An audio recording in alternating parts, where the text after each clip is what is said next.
ಇವತ್ತಿನ ದಿನ ನಾನು ಪಾಲಕ್ ಮಶ್ರೂಮ್ ಮಾಡ್ತಾ ಇದ್ದೀನಿ. ಪಾಲಕ್ ಮಶ್ರೂಮ್ ಮಾಡೋದಕ್ಕೆ ಇಲ್ಲಿ ನಾನು ಏನೇನು ತೊಗೊಂಡಿದ್ದೀನಿ ಅಂತ ಹೇಳಿದ್ರೆ, ಪಾಲಕ್ ಸೊಪ್ಪು ತೊಗೊಂಡಿದ್ದೀನಿ, ಮತ್ತು ಒಂದು ಈರುಳ್ಳಿ, ಒಂದು ಪ್ಯಾಕೆಟ್ ಮಶ್ರೂಮ್ ತೊಗೊಂಡಿದ್ದೀನಿ, ಮತ್ತು 2 ಟೊಮೊಟೊ, ಶುಂಠಿ ಬೆಳ್ಳುಳ್ಳಿ ಪೇಸ್ಟು, ಧನಿಯಾ ಪುಡಿ, ಅಚ್ಕಾರದ ಪುಡಿ, ಸ್ವಲ್ಪ ಗರಂ ಮಸಾಲ, 2 ಏಲಕ್ಕಿ, ಚಕ್ಕೆ, ಲವಂಗ, ಸ್ವಲ್ಪ ಜೀರಿಗೆ, ಪಲಾವ್ ಎಲೆ ಮತ್ತು ಜೀರಾ ಪೌಡರು, 3 ಮೆಣಸಿನ್ಕಾಯಿ. ಇವಿಷ್ಟಿದ್ರೆ ನಾವಿವತ್ತು ತುಂಬ ಹೆಲ್ತಿ ಆಗಿರೋವಂಥ ಮತ್ತು ತುಂಬ ಟೇಸ್ಟಿ ಆಗಿರೋವಂಥ ಪಾಲಕ್ ಮಶ್ರೂಮ್ ಮಾಡ್ಕೋಬಹುದು. ಈಗ ಇಲ್ಲಿ ನಾನು ಒಂದು ಬಾಣಲಿನಲ್ಲಿ ನೀರನ್ನ ಕುದಿಯೋಕೆ ಇಟ್ಕೊಂಡಿದ್ದೀನಿ. ಮತ್ತು ಈ ನೀರಿಗೆ ತೊಗೊಂಡಿರೋವಂಥ ಪಾಲಕ್ ಸೊಪ್ಪನ್ನ ಇದ್ರ ಜೊತೆ ಸೇರಿಸ್ಕೊತಾ ಇದ್ದೀನಿ.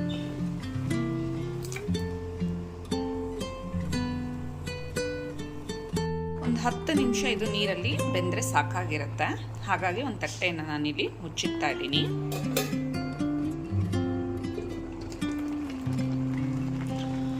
ಈಗ ಇದಾಗಿದೆ, ಹಾಗಾಗಿ ನಾನು ಗ್ಯಾಸ್ ಆಫ್ ಮಾಡ್ಕೋತಾ ಇದ್ದೀನಿ. ಆಫ್ ಮಾಡಿಕೊಂಡು ಒಂದು ಪ್ಲೇಟ್ಗೆ ನಾನು ಎತ್ತಿಟ್ಕೊಂಡು ಇದ್ರ ಮೇಲೆಲ್ಲ ನಾನು ಐಸ್ ವಾಟರ್ ಹಾಕೋತಾ ಇದ್ದೀನಿ.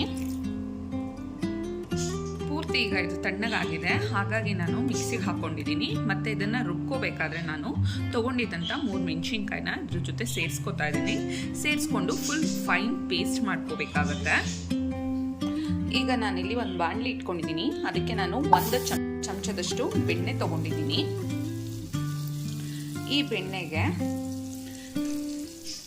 ಬೆಣ್ಣೆ ಜೊತೆ ತೊಗೊಂಡಿದ್ದಂಥ ಮಶ್ರೂಮ್ನ ಸೇರಿಸ್ಕೊಂಡು ಇದರಲ್ಲಿ ನಾನು ಫ್ರೈ ಮಾಡ್ಕೋತಾ ಇದ್ದೀನಿ. ಸ್ವಲ್ಪ ಇದು ಹಸಿ ವಾಸನೆ ಹೋಗೋವರೆಗೂ ಫ್ರೈ ಮಾಡಿಕೊಂಡ್ರೆ ಸಾಕಾಗಿರುತ್ತೆ.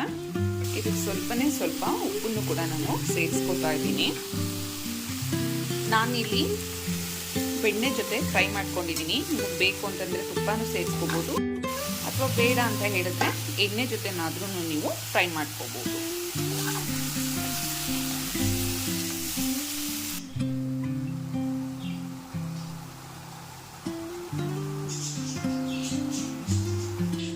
ಇದು ಈಗ ಆಗಿದೆ, ಹಾಗಾಗಿ ನಾನು ಬೇರೆ ಇನ್ನೊಂದು ಪ್ಲೇಟ್ಗೆ ಎತ್ತಿಟ್ಕೋತಾ ಇದ್ದೀನಿ.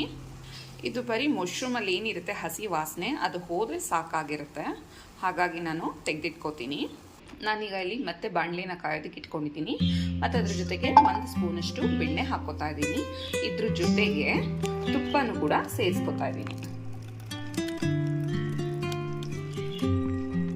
ಈಗ ಇದಕ್ಕೆ 2 ಏಲಕ್ಕಿ ಮತ್ತು ಚಕ್ಕೆ, ಲವಂಗ,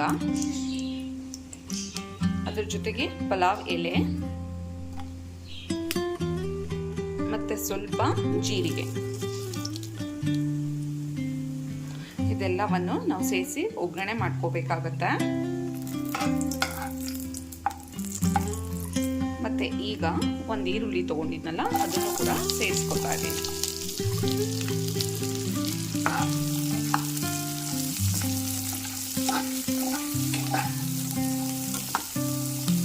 ಈರುಳ್ಳಿನಲ್ಲಿ ಹಸಿ ವಾಸನೆ ಹೋಗಿ ಇಲ್ಲಿ ಬಣ್ಣ ಬದಲಾಗುವವರೆಗೂ ನಾವು ಹುರ್ಕೋಬೇಕಾಗತ್ತೆ. ಈಗ ಇದಾಗಿದೆ, ಹಾಗಾಗಿ ನಾನು ಶುಂಠಿ ಬೆಳ್ಳುಳ್ಳಿ ಪೇಸ್ಟ್ನ ಇದ್ರ ಜೊತೆ ಸೇರಿಸ್ಕೊತಾ ಇದ್ದೀನಿ. ಶುಂಠಿ ಬೆಳ್ಳುಳ್ಳಿ ಪೇಸ್ಟಲ್ಲಿ ಹಸಿ ವಾಸನೆ ಎಲ್ಲ ಹೋಗಿದೆ, ಹಾಗಾಗಿ ನಾನಿಲ್ಲಿ 2 ಟೊಮೊಟೊ ತೊಗೊಂಡಿದ್ದೀನಿ. ಅದನ್ನು ಕೂಡ ಇದ್ರ ಜೊತೆಯಲ್ಲಿ ಸೇರಿಸ್ಕೊತಾ ಇದ್ದೀನಿ.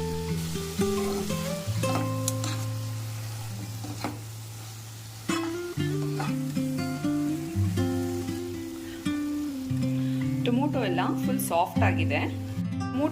ಇಲ್ಲಿ ಫುಲ್ ಸಾಫ್ಟ್ ಆಗಿದೆ. ಮತ್ತು ಇವಾಗ ನಾನು ಈ ಅಚ್ಕಾರದ ಪುಡಿ, ಧನಿಯಾ ಪುಡಿ ಮತ್ತು ಜೀರಾ ಪೌಡರು ಇವೆರಡನ್ನೂ ಕೂಡ ಈ ಟೈಮಲ್ಲಿ ನಾನು ಸೇರಿಸ್ಕೊತಾ ಇದ್ದೀನಿ. ಜೀರಾ ಪೌಡರು, ಅದ್ರ ಜೊತೆಗೆ ಅಚ್ಕಾರದ ಪುಡಿ ಮತ್ತು ಧನಿಯಾ ಪುಡಿ, ಮತ್ತು ಇದ್ರ ಜೊತೆಗೆ ರುಚಿಗೆ ತಕ್ಕಷ್ಟು ಉಪ್ಪು, ಇದೆಲ್ಲವನ್ನು ಸೇರಿಸ್ಕೊಂಡು ನಾನು ನೀಟಾಗಿ ಇದು ಬೇಯಲಿ ಅಂತ ಹೇಳಿ ಇದೆಲ್ಲ ಫುಲ್ ಮಿಕ್ಸ್ ಮಾಡಿ ಒಂದು ತಟ್ಟೆ ಮುಚ್ಚಿ ನಾನು ಬಿಟ್ಬಿಡ್ತೀನಿ.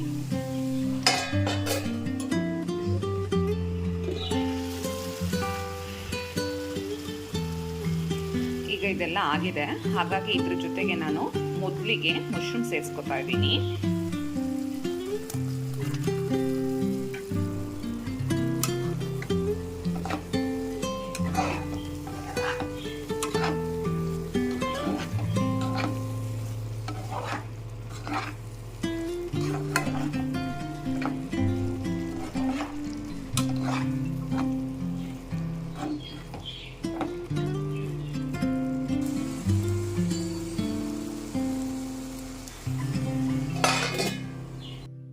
ರುಬ್ಬಿಟ್ಕೊಂಡಿದ್ದಂಥ ಪಾಲಕ್ನ ಇದ್ರ ಜೊತೆ ಸೇರಿಸ್ಕೊತಾ ಇದ್ದೀನಿ.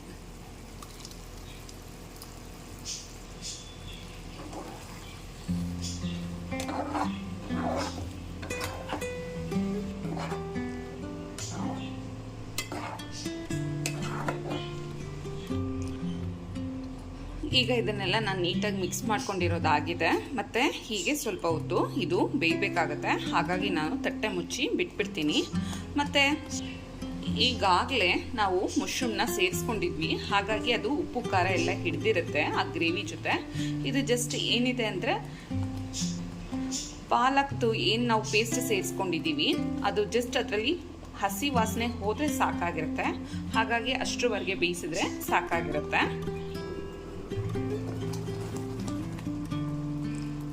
ಈಗ ಇದಕ್ಕೆ ನಿಮಗೆ ಬೇಕು ಅಂದರೆ ಸ್ವಲ್ಪ ಇದಕ್ಕೆ ಹಾಲು ಸೇರಿಸ್ಕೋಬಹುದು.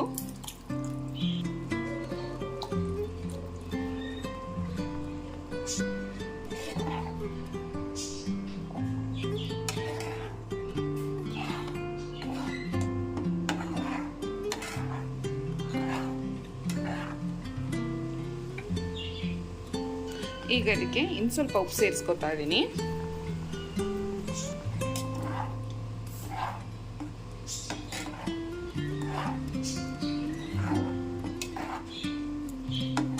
ನೋಡ್ತಾ ಇರ್ಬೋದು, ಇದು ಆಲ್ಮೋಸ್ಟ್ ರೆಡಿ ಆಗಿದೆ. ಈಗ ಕೊನೆಯದಾಗಿ ಇದಕ್ಕೆ ನಾನು ಗರಂ ಮಸಾಲ ಸೇರಿಸ್ಕೊತಾ ಇದ್ದೀನಿ.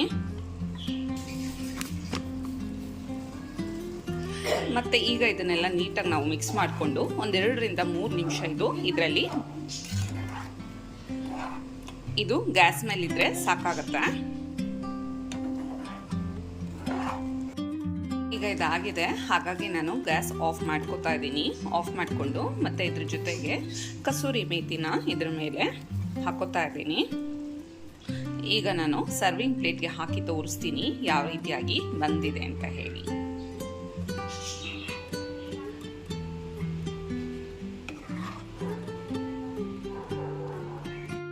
ನೋಡಿ, ಕೊನೆಯದಾಗಿ ನಿಮಗೆ ಇದು ಈ ರೀತಿಯಾಗಿ ಬರುತ್ತೆ. ಮಾಡೋದಕ್ಕೆ ತುಂಬಾನೇ ಸುಲಭವಾಗಿರುತ್ತೆ ಮತ್ತು ತಿನ್ನೋದಕ್ಕೂ ಅಷ್ಟೇ ತುಂಬಾನೇ ಟೇಸ್ಟಿಯಾಗಿರುತ್ತೆ. ನೀವು ಒಂದ್ಸಲ ಮನೆಯಲ್ಲಿ ತಪ್ಪದೆ ಟ್ರೈ ಮಾಡಿ. ನಾನು ಇವತ್ತಿನ ದಿನ ಮಾಡಿರೋಂಥ ರೆಸಿಪಿ ನಿಮಗೆ ಇಷ್ಟ ಆಯಿತು ಅಂದರೆ ಮರಿದೆ ನನ್ನ ಚಾನಲ್ನ ಸಬ್ಸ್ಕ್ರೈಬ್ ಮಾಡಿ. Thank you.